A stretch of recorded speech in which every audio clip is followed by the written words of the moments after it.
Good morning students, आप सभी का स्वागत है। दोस्तों, अध्याय तीसरा खनिज और शक्ति संसाधन में इसके पहले के एपिसोड में हम खनिजों के बारे में देख चुके हैं। आज हम पढ़ेंगे शक्ति संसाधन के बारे में। शक्ति संसाधन पढ़ते समय हमारे सामने एक कहानी पेश की गई है। इस कहानी में सनी और उसकी माँ के कुछ सवाल चलते हैं, जैसे कि सनी की माँ अपने दिन की शुरुआत गाइजर का बटन दबाने से करती है। वह सनी को जगाने से पहले उसके विद्यालय की वर्दी पर इस्त्री करती है। इसके बाद वह उनके लिए ब्लेंडर में एक गिलास संतरे का जूस तैयार करने के लिए रसोई घर में तेजी से पहुंचती है। माँ पूछती है, सनी, क्या आपने स्नान कर लिया? आओ और अपना नाश्ता करो। सन्नी के लिए गैस स्टोव पर नाश्ता बनाते हुए माँ उसको पुकारती है। विद्यालय जाते समय सन्नी बत्तियों और पंखों के बटन बंद करना भूल जाता है। माँ उनको बटनों को बंद करते समय सोचती है कि शहरों में जीवन आरामदायक प्रतीत होता है, लेकिन विद्युत उपकरणों जो सभी बिजली की खपत करते हैं पर अधिक से अधिक निर्भरता मांग और पूर्ति के बीच विशाल अंतर पैदा करती है। विज्ञान और प्रौद्योगिकी के नए प्रचालन से जीवन शैलियों में बहुत तेजी से परिवर्तन आ रहे हैं। तो इस तरह से ये कहानी से बताया जाता है कि हम दिन ब दिन बिजली का इस्तेमाल करते जा रहे हैं और उसकी मांग और भी बढ़ती जा रही है। तो आइए हम इस अध्याय में पढ़ने वाले हैं शक्ति संसाधन के बारे में। यह इसका तीसरा भाग है और इसमें हम पढ़ेंगे शक्ति संसाधन का अर्थ, परंपरागत स्रोत, गैर परंपरागत स्रोत और ऊर्जा को बचाना क्यों जरूरी है, इन मुद्दों पर चर्चा करेंगे। तो यहाँ आप देख सकते हैं इस चित्र में types of renewable energy resources होते हैं। तो इन रिसोर्सेस के बारे में हम चर्चा करने वाले हैं। शक्ति संसाधन का मतलब होता है कि जैसी शक्ति है या उसको हम ऊर्जा भी कहते हैं, यह हमारे जीवन में बहुत ही महत्वपूर्ण हिस्सा है। यह हमारे लिए एक अभिन्न हिस्सा है। हम इसका इस्तेमाल कहाँ करते हैं, जैसे कि कृषि, उद्योग, परिवहन, संचार, प्रतिरक्षा, इन सभियों के लिए शक्ति की जरूरत होती है। और ऊर्जा संसाधनों को विस्तृत रूप से हम बोलेंगे परंपरागत और गैर परंपरागत वर्गीकरण करेंगे। परंपरागत स्रोत हम किसको कहेंगे? तो परंपरागत स्रोत की एक व्याख्या दी गई है कि ऊर्जा के परंपरागत स्रोत वो होते हैं जो लंबे समय से सामान्य उपयोग में लाए जा रहे हैं, बरसों से हम इसका इस्तेमाल करते आ रहे हैं। तो इसको हम बोलेंगे परंपरागत स्रोत। ईंधन होते हैं, जीवाश्म ईंधन होते हैं। तो ये परंपरागत ऊर्जा के दो मुख्य स्रोत होते हैं। तो ये दो ईंधन और जीवाश्म ईंधन। यहां आपको डायग्राम दिया गया है ऊर्जा के परंपरागत स्रोत, और यहां हम पढ़ने वाले हैं खनिज तेल के बारे में। प्राकृतिक गैस, ईंधन, कोयला और जल विद्युत, इन ऊर्जा के परंपरागत स्रोत को हम जानने की कोशिश करते हैं इस अध्याय में। सबसे पहले बात करते हैं हम ईंधन की। तो ईंधन का उपयोग जो होता है, यह ईंधन कैसे हम प्राप्त करते हैं? तो हम प्राप्त करते हैं पेड़ों से,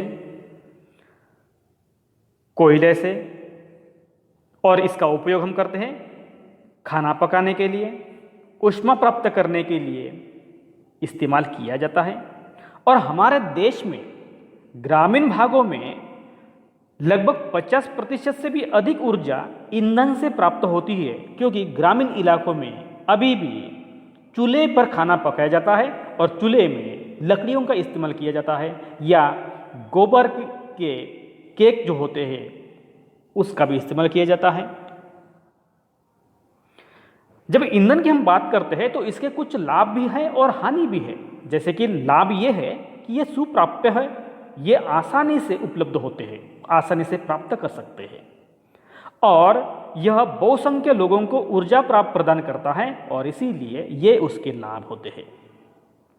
लेकिन हानि भी उतनी ही होती है, जैसे कि यह संग्रहण में अधिक समय उपयोग होता है, संग्रहण में अधिक समय लगता है इसको।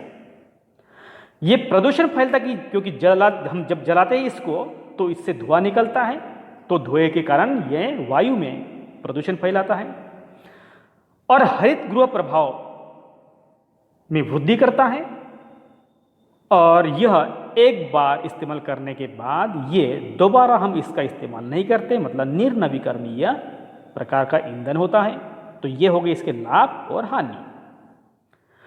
दूसरा प्रकार है ईंधन का जीवाश्म ईंधन, जिसको फॉसिल फ्यूल भी हम कहते हैं। तो ये कोल भी होते हैं, क्रूड ऑयल भी है और नेचुरल गैस भी है। तो पौधों और जानवरों के अवशेष जो लाखों वर्षों तक धरती के अंदर दबे रहे थे, ताप और दाब के प्रभाव से ये जीवाश्म ईंधनों में तब्दील हो गए, परिवर्तित हो गए। तो इसको हम बोलते हैं जीवाश्म ईंधन। जैसे उदाहरण के लिए कोयला है, पेट्रोलियम है, प्राकृतिक गैस है। लेकिन इन खनिजों के भंडार जो है वो सीमित है, लिमिटेड है, सभी जगह पाए नहीं जाते, विशिष्ट जगह पर ही विशिष्ट मात्रा में पाए जाते हैं। और विश्व की जैसी जनसंख्या बढ़ रही है उस दर से इनका उपयोग कर रही है, इनके निर्माण की दर से कहीं अधिक है। निर्माण कम हो रहा है लेकिन उसका इस्तेमाल ज़्यादा हो रहा है और इसीलिए ये कभी ना कभी समाप्त होने वाले हैं। तीसरा है कोयला। ये भी परंपरागत स्रोत है। ये बड़ी मात्रा में पाया जाने वाला जीवाश्म ईंधन है। इसका उपयोग हम कहाँ कहाँ करते हैं? लोहा और इस्पात उद्योग में, बाष्प इंजन चलाने में, विद्युत उत्पन्न करने के लिए, जिसको हम औष्णिक विद्युत बोलते हैं। कोयले से प्राप्त विद्युत को हम तापीय ऊर्जा भी कहते हैं। तो कोयले से जो प्राप्त ऊर्जा होती है उसको हम तापीय ऊर्जा कहते हैं, थर्मल पावर। कोयला लाखों वर्ष पूर्व विशाल फर्न और दलदल के पृथ्वी की परतों में दबने से बनता है। कोयला इसीलिए इसको अंतर्हित धूप भी कहते हैं। तो कोयले को अंतर्हित धूप भी कहा जाता है।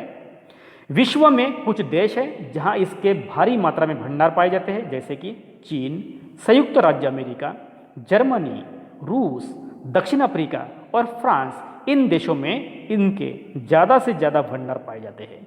भारत में भी कुछ इलाकों में, विशिष्ट इलाकों में भारी मात्रा में इनके भंडार उपलब्ध है, जैसे कि पश्चिम बंगाल में रानीगंज, झरिया, धनबाद और बोकारो, झारखंड में जैसे इलाकों में इनके भंडार भारी मात्रा में उपलब्ध है।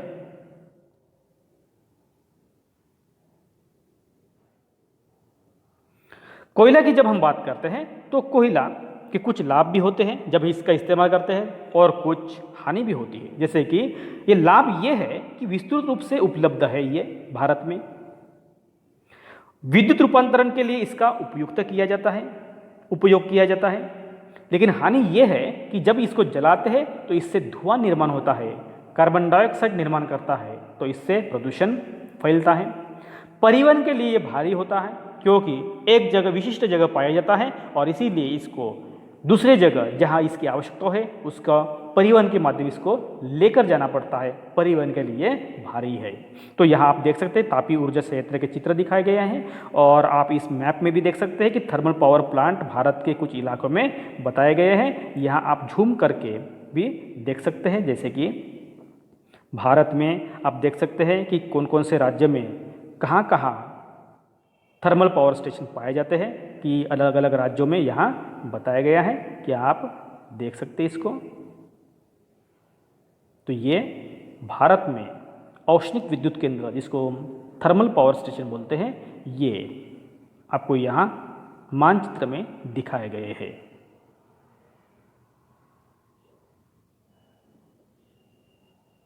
अगला है पेट्रोलियम। तो पेट्रोलियम शैलों की परतों में पाया जाता है, शैलों की परतों के मध्य में पाया जाता है, ये उसका स्थान है। और ये शैलों की परतों के मध्य पाया जाता है और इसका वेधन अपतटीय और तटीय क्षेत्रों में स्थित तेल क्षेत्रों में किया जाता है। अपतटीय और तटीय, अपतटीय मतलब जमीन समुद्र से दूर का इलाका, तटीय मतलब समुद्र के पास का इलाका या समुद्र में। तो इस इलाकों में इसके क्षेत्र होते हैं जो प्रचुर मात्रा में उपलब्ध होते हैं। इसके बाद जब इसको जमीन के अंदर से इसको निकाला जाता है तो इसको परिष्करणशाला में भेजा जाता है, मतलब क्या है, प्रोसेस करने के लिए, क्योंकि इस पर प्रोसेस करने के बाद ही इसका शुद्ध रूप अपने को मिल जाता है। जहां इस पर प्रक्रिया करते हुए पेट्रोलियम के प्रक्रम से विभिन्न तरह के उत्पादन होते हैं, जैसे कि मतलब डीजल है, पेट्रोल है, मिट्टी का तेल है, मोम, प्लास्टिक, स्नेह जिसको हम ग्रीस बोलते हैं, इस प्रकार की चीज़ें यहाँ से बन जाते हैं। जैसे कि आप देख सकते हैं कि क्रूड ऑयल के विभिन्न इलाकों में विभिन्न कलर से प्राप्त होते हैं, जैसे कि यहाँ आप देख सकते हैं वेनेजुएला में इस प्रकार, ऑस्ट्रेलिया में इस प्रकार, और सऊदी अरेबिया में इस प्रकार के कलर या रंग उसको होते हैं। तो ये हो गए पेट्रोलियम पदार्थ। कुछ शब्दों का अर्थ समझने की कोशिश करते हैं कि पेट्रोलियम जो शब्द है यह लैटिन शब्द से निर्माण हुआ है और उसका पेट्रा शब्द से निर्माण हुआ है और उसका अर्थ होता है शेल, और ओलियम का अर्थ होता है तेल। मतलब कि शेल में जो तेल होता है उसको हम बोलेंगे पेट्रोलियम, इसीलिए पेट्रोलियम का अर्थ होता है शेल, तेल। और ये आप देख सकते हैं कि ये अपरिष्कृत मतलब क्या है, इस पर कोई प्रोसेस ना करते हुए जो दिखाया गया है ये तेल है, जिससे प्रोसेस करने के बाद इससे डीजल मिलता है, पेट्रोल मिलता है, रॉकेल मिलता है।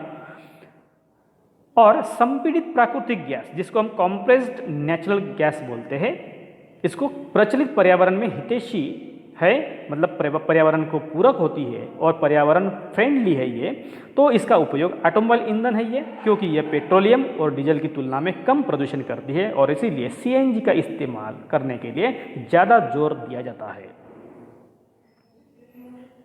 पेट्रोलियम के कुछ प्रमुख उत्पादक देश है कि इसको पेट्रोलियम को काला सोना भी कहा जाता है। अभी काला सोना इसको क्यों कहा जाता है कि पेट्रोलियम और इससे बनने वाले उत्पादों को हम काला सोना कहते हैं, क्योंकि ये बहुत ही मूल्यवान होते हैं। दुनिया भर के देशों में इसके बिना कोई काम नहीं चलता और इसीलिए ये बहुत ही महंगा भी होता है। और पेट्रोलियम के कुछ मुख्य देश है, जैसे कि मतलब ईरान है, या दिखाया गया है ईरान, इराक है, सऊदी अरेबिया है, कतार भी है। तो इस तरह से कुछ देश इसके उत्पादन में अग्रणी है। भारत में भी कुछ इलाका है, जैसे कि मतलब असम में अगर हम देखेंगे तो दिग्बोई आप देख सकते हैं मैप में, दिग्बोई, असम में दिग्बोई, मुंबई में बॉम्बे है, तथा कृष्णा और गोदावरी नदियों का जो डेल्टा इलाका है, इस इलाके में भी इस प्रकार के पेट्रोलियम के निक्षेप पाए जाते हैं। प्राकृतिक गैस की बात कर रहे हैं, तो प्राकृतिक गैस पेट्रोलियम निक्षेपों के साथ ही पाई जाती है और वह तब निर्युक्त होती है जब अपरिष्कृत तेल को धरातल पर लाया जाता है। जब पेट्रोलियम जो तेल होते हैं जब हम निकालते हैं तब वहाँ प्राकृतिक गैस बन जाती है। और इसका हम प्रयोग कहाँ का करते हैं कि घरेलू में जो हमारे पास गैस होती है, वाणिज्यिक ईंधनों के रूप में भी इसको हम इस्तेमाल करते हैं। और इसके कुछ देश होते हैं कि जहाँ भारी मात्रा में इसका उत्पादन किया जाता है, जैसे मतलब रूस है, नॉर्वे है, रशिया, यूके और नीदरलैंड जैसे कुछ देश हैं जो प्राकृतिक गैस का निर्माण करते हैं। भारत में भी कुछ इलाका है, जो जैसलमेर, जो राजस्थान, कृष्णा गोदावरी डेल्टा इलाका, त्रिपुरा और मुंबई के कुछ अपतटीय क्षेत्र में इसके निक्षेप पाए जाते हैं। विश्व के बहुत ही कम देशों के पास प्राकृतिक गैस के अपने पर्याप्त भंडार उपलब्ध है, क्योंकि यह सभी जगह नहीं पाए जाते। प्राकृतिक गैस की हम जब बात करते हैं, खनिज और प्राकृतिक गैस, इनकी कुछ लाभ भी होते हैं और हानि भी होते हैं। कि लाभ ये है कि खनिज तेल आसानी से परिवहनीय है, मतलब एक टैंकर से हम एक जगह से दूसरी जगह लेकर जा सकते हैं। इससे पेट्रो रसायन उद्योग को आधार मिल जाता है, तो ये हो गए लाभ। हानि ये है कि तेल अधिप्लावन एवं गैस रिसाव के कारण ऑक्सीजन का अवक्षय हो जाता है, ऑक्सीजन की कमी हो जाती है, क्योंकि ये अगर फैलता है तो निर्मुक्त प्रदूषक के कारण अम्ल वर्षा भी हो सकती है। जब ये वातावरण फैलता है तो इसके कारण अम्ल वर्षा, जो एसिड रेन बोलते हैं, वो भी हो सकती है। और नए ईंधन का अन्वेषण आसान नहीं है, क्योंकि ये जमीन के बहुत ही गहरे होते हैं और इसीलिए इसका वेधन करना या इसको निकालना कठिन होता है। उसके लिए अद्ययावत टेक्नोलॉजी की जरूरत होती है। प्राकृतिक गैस की भी वही है, जैसे कि ये आसानी से परिवहनीय है, पाइपलाइन के द्वारा हम इसको लेकर जा सकते हैं या कहीं और सप्लाई कर सकते हैं। तेल और कोयले से अधिक स्वच्छ है ये प्राकृतिक गैस, तेल से सस्ते भी है। तो जो लाभ इसके प्राकृतिक गैस के हैं और हानि तो ये भी है उसी के। जीवाश्म ईंधनों का दोहन। दोस्तों यहाँ हम देख रहे हैं कि जीवाश्म ईंधनों का हम दोहन तो कर रहे हैं और जब हम इसका अति उपभोग करते हैं तो यह समाप्ति की ओर चलता है, समाप्ति की ओर पहुंच जाता है। और ईंधन जलने से निकलने वाले जो विषैले प्रदूषक होते हैं ये भी एक चिंता का विषय बन जाता है, क्योंकि भारी मात्रा में प्रदूषण, वायु प्रदूषण होने के कारण लोगों की सेहत पर इसका बुरा असर होता है। और इसीलिए गैर परंपरागत स्रोतों के ओर ध्यान देना बेहद जरूरी है। गैर परंपरागत ऊर्जा के स्रोत जीवाश्म ईंधनों के स्वच्छतर विकल्प होते हैं और इसीलिए गैर परंपरागत स्रोतों पर हमको ध्यान देना बहुत जरूरी है और यह समय की मांग भी है। दोस्तों यहाँ हम जल विद्युत की बात कर रहे हैं। जल विद्युत बांधों में वर्षा जल अथवा नदी जल ऊंचाई से गिरने के लिए संग्रहित किया जाता है। बांध के अंदर से पाइप के द्वारा बहता जल बांध के नीचे स्थित टरबाइन के ऊपर गिरता है, जैसे कि चित्र में दिखाया गया है। तो ये टरबाइन घूमता है, जो ऊपर से पानी यहाँ आता है तो ये पानी इस टरबाइन पर गिरता है और ये टरबाइन घूमने लगता है। टरबाइन के साथ ये जनरेटर होता है और जनरेटर की सहायता से बिजली को स्टोर किया जाता है और यही स्टोर की गई बिजली हम अपने कामों के लिए इस्तेमाल में लाते हैं। और घूमते हुए ब्लेड जनरेटर को विद्युत के लिए घुमाते हैं। इसको हम बोलते हैं कि जल विद्युत। और विद्युत उत्पन्न करने के बाद जो जल बहता है इसका इस्तेमाल भी किया जाता है, जैसे कृषि कामों के लिए। और विश्व की ऊर्जा का 1/4 हिस्सा जल विद्युत से उत्पन्न किया जाता है। जल विद्युत के कुछ अग्रणी उत्पादक देश हैं, जैसे कि पैराग्वे है, नॉर्वे, ब्राजील और चीन है। और भारत में भी कुछ डैम है, जैसे कि भाखड़ा नांगल पंजाब हरियाणा में, गांधी सागर राजस्थान में, नागार्जुन सागर आंध्र प्रदेश, दामोदर नदी घाटी परियोजना है। ये कुछ उदाहरण हैं जहाँ से हम जल विद्युत की निर्मित करते हैं। तो ये देख रहे जल विद्युत का एक सीन दिखाया गया है और ये चित्र में सरल जल विद्युत परियोजना दिखाई गई है जो जम्मू कश्मीर में स्थित है और विश्व का पहला जल विद्युत उत्पन्न करने वाला जो देश है उसका नाम है नॉर्वे। तो जल विद्युत के कुछ लाभ भी है और कुछ हानि भी है। जैसे कि पहली बात है कि ये प्रदूषण मुक्त है, क्योंकि ये पानी से निर्माण करने की वजह से इसके लिए कुछ जलाने की आवश्यकता नहीं है, तो प्रदूषण फैलने का सवाल ही नहीं उठता। सिंचाई के लिए भी उपयुक्त होता है ये पानी, मत्स्य पालन करने के लिए भी ये बढ़ावा देता है और यह सस्ता होता है क्योंकि पानी आसानी से उपलब्ध होता है। लेकिन हानि भी होती है, क्योंकि जब इसके लिए बहुत बड़ा पानी का जलाशय होना जरूरी है और इसीलिए जब ये जलाशय विस्तीर्ण इलाके में फैलता है तो स्थानीय समुदायों को विस्थापित होना पड़ता है, ये हानि होती है। और जो निम्न क्षेत्रों का जो होता है जल प्लावन होता है कि मतलब वह दलदल बन जाती है कि पानी वहाँ स्थिर रहता है और वहाँ दलदल बन जाती है। स्थापित करने के लिए खर्चा आता है, नई टेक्नोलॉजी की जरूरत होती है, अद्ययावत टेक्नोलॉजी की जरूरत होती है और इसीलिए उसके लिए खर्चा भी आता है। तो ये हो गए लाभ और हानि।